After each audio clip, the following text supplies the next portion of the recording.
పేలాలలాగా పేలిపోగా బ్రహ్మదేవుడు విశ్వామిత్రుని దగ్గర ప్రత్యక్షమయ్యాడు.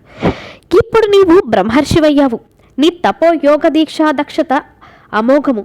నీవు చిరకాలము వర్ధిల్లుగాక అని ఆశీస్సులిచ్చాడు. పితామహ,